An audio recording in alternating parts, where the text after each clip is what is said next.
ವೀಕ್ಷಕರೇ, ಎಲ್ರಿಗೂ ಮತ್ತೊಮ್ಮೆ ಸ್ವಾಗತ. ಕೃಷಿ ಕಲ್ಯಾಣ ರೈತರ ಏಳಿಗೆ ನಮ್ಮ ಗುರಿ ವಾಹಿನಿಯ ಇನ್ನೊಂದು ಸಂಚಿಕೆಗೆ. ವೀಕ್ಷಕರೇ, ನಮ್ಮ ಹಿಂದಿನ ಸಂಚಿಕೆಯಲ್ಲಿ ಒಂದು ಹಲಸಿನ ಹಣ್ಣಿನ ವಿ ಸೆಕ್ಷನ್ ಗ್ರಾಫ್ಟಿಂಗ್ ಹೇಗೆ ಮಾಡಬೇಕು ಅನ್ನೋದನ್ನು ನಿಮಗೆ ತೋರಿಸಿದ್ವಿ. ಇವತ್ತಿನ ಸಂಚಿಕೆಯಲ್ಲಿ ಪೇರಲೆ ಗಿಡದ ವಿ ಸೆಕ್ಷನ್ ಗ್ರಾಫ್ಟಿಂಗನ್ನು ನಾವು ಹೇಗೆ ಈಸಿಲಿ ಮಾಡಬೇಕು ಅನ್ನೋದನ್ನು ತೋರಿಸ್ತೇವೆ. ಈ ಕಸಿಯನ್ನು ಮನೆಯಲ್ಲೇ ಸಿಗುವಂಥ ಸಾಮಾನ್ಯ ವಸ್ತುಗಳನ್ನು ಬಳಸಿಕೊಂಡು ನಿಮಗೆ ಮಾಡಿ ತೋರಿಸ್ತೇನೆ. ಈ ಕಸಿಯನ್ನು ಸಣ್ಣ ಮಕ್ಕಳು ಕೂಡ ಮಾಡ್ಬೋದು, ಹಾಗೆ ಗೃಹಿಣಿಯರು ಕೂಡ ಮಾಡ್ಬೋದು, ಎಲ್ಲರೂ ಕೂಡ ಈಸಿಲಿ ಮಾಡ್ಬೋದು. ಮನೆಯಲ್ಲಿ ಸಿಗುವಂಥ ಕೇವಲವಾದ ಕಿಚನ್ ನೈಫು ಹಾಗೆ ಕೂಡ ಕಿರಾಣಿ ಸಾಮಾನು ತಂದಂಥ ಒಂದು ಕವರ್ಗಳಿಂದ ಈ ಕಸಿಯನ್ನು ಕಟ್ಬೋದು. ಈಗ ಪೇರಲೆ ಗಿಡದ ಒಂದು ಹೆಣ್ಣೆನ ನಾನು ಚೂಸ್ ಮಾಡ್ಕೊತಾ ಇದ್ದೇನೆ. ಇದು ಕೆಂಪು ಪೇರಲೆ ಹಣ್ಣು, ಒಳಗಡೆ ಫುಲ್ ಕೆಂಪು ಇರುತ್ತೆ, ದೊಡ್ಡ ಸೈಜ್ ಬರುತ್ತೆ.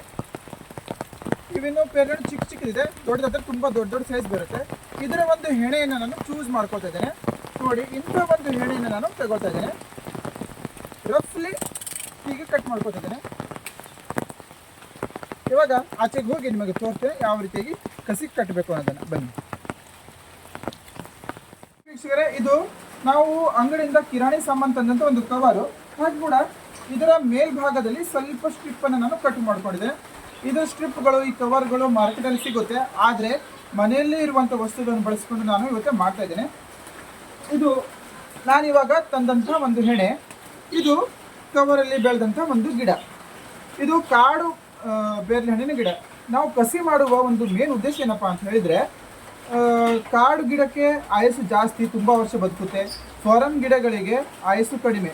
ಸೊ ನಾವು ಫಾರಮ್ ಗಿಡದ ಒಂದು ಹೆಣೆಯನ್ನು ಕಾಡು ಗಿಡಕ್ಕೆ ನಾವು ಕಸಿ ಮಾಡಿದವಾಗ ಇದರ ಆಯಸ್ಸು ಕೂಡ ಜಾಸ್ತಿ ಆಗಿಬಿಡುತ್ತೆ.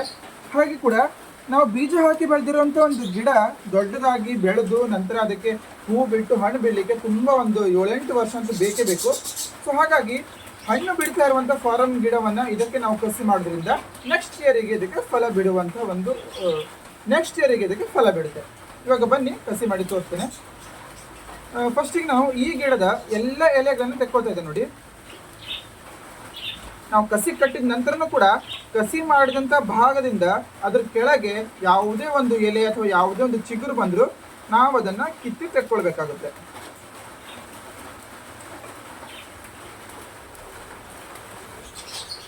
ನೋಡಿ,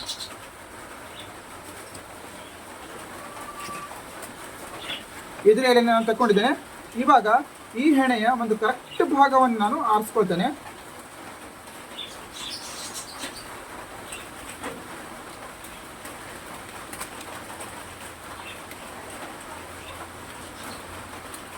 ಇಲ್ಲಿ 2 ಎಲೆನ ಇಟ್ಕೊಂಡಿದ್ದೇನೆ. ನೋಡಿ, ಒಂದು ಸೈಡ್ ಎಲೆ, 2 ಸ್ಟೆಪ್ಪು, ಈ ರೀತಿ 2 ಸ್ಟೆಪ್ಪನ್ನು ನಾನು ಇಟ್ಕೊಂಡಿದ್ದೇನೆ. ಈ ಎಲೆನ ನಾನು ಹೀಗೆ ಕಿತ್ತು ತೆಗಿತಾ ಇಲ್ಲ, ಇಲ್ಲಿ ಸ್ವಲ್ಪ ಮೇಲ್ಗಡೆ ಕಟ್ ಮಾಡ್ತಾ ಇದ್ದೇನೆ. ಕಿತ್ತು ತೆಗೆಯೋದ್ರಿಂದ ಇದ್ರ ಒಳಗಡೆ ಒಂದು ಕಣ್ಣಿರುತ್ತೆ, ಒಂದು ಮೊಗ್ಗಿರುತ್ತೆ, ಆ ಮೊಗ್ಗಿಗೆ ಪೆಟ್ಟು ಬೀಳಬಾರ್ದು. ಸೊ ಹಾಗಾಗಿ ಇಲ್ಲಿ ನಾನು ಕಟ್ ಮಾಡ್ಕೊತಿದ್ದೇನೆ. ಇಲ್ಲೂ ಕೂಡ ಹಾಗೆ ಇಲ್ಲಿ ನಾನು ಕಟ್ ಮಾಡ್ತಾ ಇದ್ದೇನೆ. ಇದನ್ನು ಕೂಡ ಇಲ್ಲಿ ಕಟ್ ಮಾಡ್ತಾಯಿದ್ದೇನೆ ನಾನು. ಇದನ್ನು ಕೂಡ ಇಲ್ಲಿಗೆ ಕಟ್ ಮಾಡ್ತಾ ಇದ್ದೇನೆ. ಸೊ ಈ ರೀತಿಯಾಗಿ ನಾನು ರೆಡಿ ಮಾಡ್ಕೊಂಡಿದ್ದೇನೆ. ನೋಡಿ, ಇವಾಗ ನಾನು ಏನು ಮಾಡ್ತೇನೆ ಅಂದರೆ, ಇದಕ್ಕೆ ಸ್ವಲ್ಪ ಕ್ಲೀನ್ ಮಾಡ್ಕೊಳ್ತೇನೆ. ಇಲ್ಲಿ ಏನೇ ಒಂದು ಕಸ ಕಡ್ಡಿ ಇದ್ದರೂ ತೆಕ್ಕೊಳ್ಬೇಕು. ಈ ರೀತಿ ಕ್ಲೀನ್ ಮಾಡಿಕೊಂಡು ನೋಡಿ, ಇವಾಗ ಕ್ಲೀನ್ ಮಾಡಿದ್ದೇನೆ. ಇಲ್ಲಿ ಕೂಡ ಇದರ ಸೈಜ್ ನೋಡ್ತಾ ಇದ್ದೇನೆ ನಾನು. 2 ಕೂಡ ಸೈಜು ಸೇಮ್ ಇರಬೇಕು. ನನಗೆ ಇಲ್ಲಿ ಈ ಭಾಗದಲ್ಲಿ 2 ಸೈಜು ಸೇಮ್ ಸಿಗ್ತಾಯಿದೆ. ಇದಕ್ಕಿಂತ ಮೇಲ್ಗಡೆ ಕಟ್ ಮಾಡಬಾರ್ದು, ಇದಕ್ಕಿಂತ ಕೆಳಗಡೆನೂ ಕೂಡ ಕಟ್ ಮಾಡಬಾರ್ದು. ಜಾಸ್ತಿ ಬಲ್ತಿರುವಂಥ ಭಾಗ ಆಗಬಾರ್ದು, ಜಾಸ್ತಿ ಎಳೆ ಇರುವಂಥ ಭಾಗ ಆಗಬಾರ್ದು. ಸೊ ಹಾಗಾಗಿ ನಾನು ಇಲ್ಲಿ ಕಟ್ ಮಾಡ್ತಾ ಇದ್ದೇನೆ. ನೋಡಿ,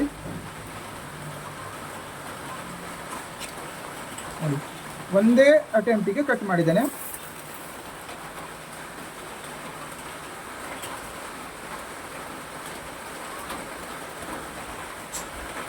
ನೋಡಿ, ಇವಾಗ ವಿ ಸೆಕ್ಷನನ್ನು ನಾನು ಮಾಡ್ತೇನೆ. ಕರೆಕ್ಟ್ ಮಧ್ಯಭಾಗದಲ್ಲಿ ಈ ರೀತಿಯಾಗಿ ಸ್ಲೋಲಿ ಸೀಳಬೇಕು, ಜಾಸ್ತಿ ಅರ್ಜೆಂಟ್ ಮಾಡಬಾರ್ದು. ಅರ್ಜೆಂಟ್ ಮಾಡಿದರೆ ಕಿತ್ತೋಗ್ಬಿಡುತ್ತೆ. ನೋಡಿ, ಇಷ್ಟು ನಾನು ಕಟ್ ಮಾಡಿದ್ದೇನೆ. ಸುಮಾರು 1.25-1.5 ಇಂಚಿನಷ್ಟು ನಾನು ಕಟ್ ಮಾಡಿದ್ದೇನೆ.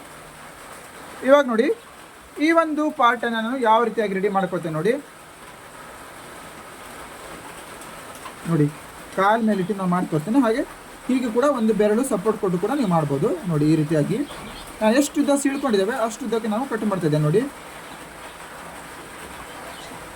ನೀವು ಫಸ್ಟ್ ಟೈಮ್ ಮಾಡ್ತಾ ಇದ್ದರೆ ಸ್ವಲ್ಪ ಸ್ಲೋಲಿ ಮಾಡಬೇಕಾಗುತ್ತೆ. ಈ ರೀತಿ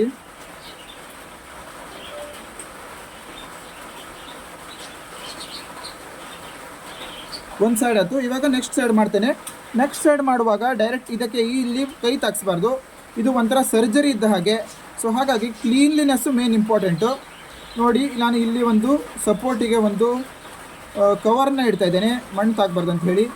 ಸೊ ಈ ಸೈಡ್ ಎಲ್ಲಿಂದ ಸ್ಟಾರ್ಟ್ ಮಾಡಿದ್ದೇವೆ, ಈ ಸೈಡ್ ಕೂಡ ಅಲ್ಲಿಂದನೇ ಸ್ಟಾರ್ಟ್ ಮಾಡಬೇಕು ಕೀಳಲಿಕ್ಕೆ.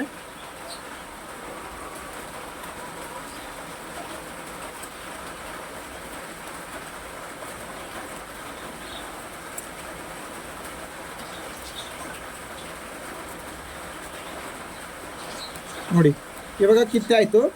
ಇಲ್ಲಿ 3 ಪಾರ್ಟು ಕಾಣಿಸ್ತಾ ಇದೆ. ಒಂದು ಚರ್ಮ, ಸ್ಕಿನ್ನು, ಮತ್ತೊಂದು ಕಾಂಡ, ಅದರ ಒಳಗಡೆ ಸ್ಪಂಜು. ಈ 3 ಏನು ಲೇಯರ್ಸು ಕಾಣ್ತಾ ಇರಬೇಕು. ಈ ಸೈಡಿನ ಸ್ಕಿನ್ನು ಕಿತ್ತು ಹೋಗಬಾರ್ದು, ಹಾಗೆ ಇರಬೇಕು. ನೋಡಿ, ಇವಾಗ ನೆಕ್ಸ್ಟ್ ಏನು ಮಾಡ್ತೇನೆ ಅಂತ ಹೇಳಿ ನೋಡಿ. ಏನು ನಾನು ಸೀಳ್ಕೊಂಡಿದ್ದೆ, ಇದನ್ನು ಈ ಕೆಲಸ ಮಾಡಿದ ನಂತರ ನೀವು ಜಾಸ್ತಿ ಹೊತ್ತು ವೇಸ್ಟ್ ಮಾಡಬಾರ್ದು. ಪಟ್ಟಂತ ಇದರೊಳಗೆ ಹಾಕಬೇಕು. ಇದರೊಳಗೆ ಒಂದು ರೀತಿ ಜ್ಯೂಸ್ ಇರುತ್ತೆ, ಒಂದು ದ್ರವ್ಯ ಇರುತ್ತೆ, ಆ ದ್ರವ್ಯ ಒಣಗಬಾರ್ದು. ಈಗ ಡೈರೆಕ್ಟಾಗಿ ಇದರೊಳಗಡೆ ನಾನು ಕೂರಿಸ್ತಾ ಇದ್ದೇನೆ. ನೋಡಿ, ಈ ಕಾಂಡದ ಸ್ಕಿನ್ನು ಎರಡು ಸೈಡು, ಈ ಕಡೆ ಸೈಡಿಂದು ಈ ಕಡೆ ಸೈಡಿಂದು, ಈ 2 ಸೈಡಿಂದು ಕೂಡಬೇಕು. ಅಥವಾ ಕೂಡ್ತಾ ಇಲ್ಲಪ್ಪ, ನಿಮ್ಮದು 2 ಸೈಡಿಂದು ಕೂಡ್ತಾ ಇಲ್ಲ ಅಂತ ಹೇಳಿದ್ರೆ ಯಾವುದಾದ್ರು ಒಂದು ಸೈಡಿಂದು ಕೂಡಿಸಿದ್ರೆ ಸಾಕಾಗುತ್ತೆ. ಇಲ್ಲಿ ನನಗೆ 2 ಸೈಡಿಂದು ಕೂಡ್ತಾ ಇದೆ. 2ರ ಸೈಜು ಕರೆಕ್ಟ್ ಇದೆ, ನಮ್ಮದು ಸೇಮ್ ಸೈಜ್ ಇದೆ. ನೋಡಿ, ಈ ರೀತಿಯಾಗಿ ಕಟ್ಟಿಬಿಡಬೇಕು. ನೋಡಿ ಕಾಣಿಸ್ತಾ ಇದೆಯಾ? ನೋಡಿ, ಕಾಣಿಸ್ತಾ ಇದೆಯಲ್ಲಿ. ನೋಡಿ, ಈ ರೀತಿ ಕೂಡಿಸಿ ನಂತರ ಈ ರೀತಿಯಾಗಿ ಕಟ್ಟಿಬಿಡಬೇಕು. ಗಟ್ಟಿಯಾಗಿ ಕಟ್ಟಬೇಕು. ನೋಡಿ, ಈ ರೀತಿಯಾಗಿ ಗಟ್ಟಿಯಾಗಿ ಕಟ್ಟಿಬಿಡಬೇಕು.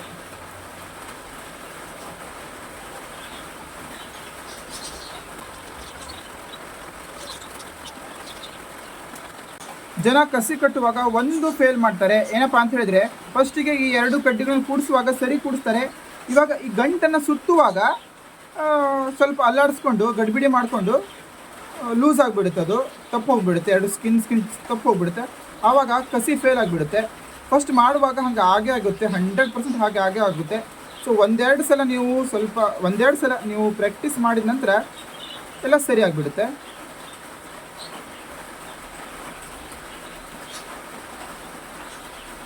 ನೋಡಿ, ಇದು ಸುತ್ತಕೊಂಡಾಯಿತು. ಇವಾಗ ಗಂಟು ಕಟ್ತಾ ಇದ್ದೇನೆ.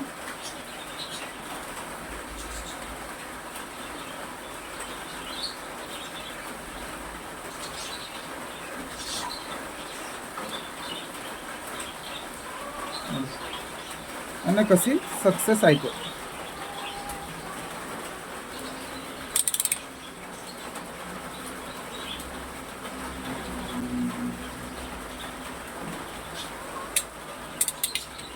ನೋಡಿ, ಇಷ್ಟಾದಮೇಲೆ ಈ ಒಂದು ಏನು ಕಟ್ಟಿದ್ದೀರ ನೀವು, ಇದನ್ನು ಯಾವುದೇ ಕಾರಣಕ್ಕೂ ಬಿಚ್ಚಲಿಕ್ಕೆ ಹೋಗಬಾರ್ದು. ಇದರೊಳಗಡೆ ನೀರು ಕೂಡ ಹೋಗಬಾರ್ದು. ಅಷ್ಟು ಗಟ್ಟಿಯಾಗಿ ನೀವು ಸುತ್ತಬೇಕು.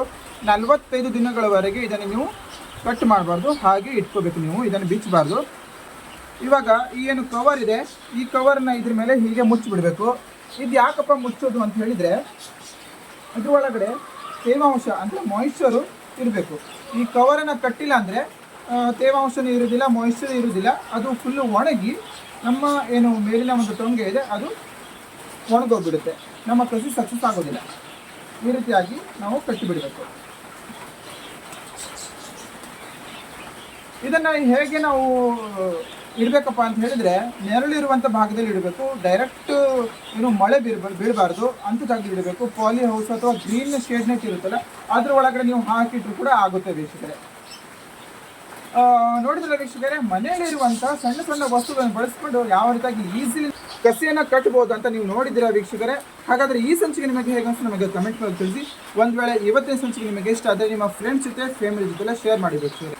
ಇನ್ನೂವರೆಗೆ ನಮ್ಮ ಚಾನಲ್ ಸಬ್ಸ್ಕ್ರೈಬ್ ಮಾಡಿಲ್ಲ ಅಂದರೆ ದಯವಿಟ್ಟು ಸಬ್ಸ್ಕ್ರೈಬ್ ಮಾಡಿ. ಇನ್ನು ಮುಂದಿನ ಸಂಚಿಕೆಯಲ್ಲಿ ಸಿಗೋಣ. ಅಲ್ಲಿವರೆಗೆ ನಕ್ಕಾರಿ, ಖುಷಿಯಾಗಿರಿ. ಟೇಕ್ ಕೇರ್, ಬಾಯ್.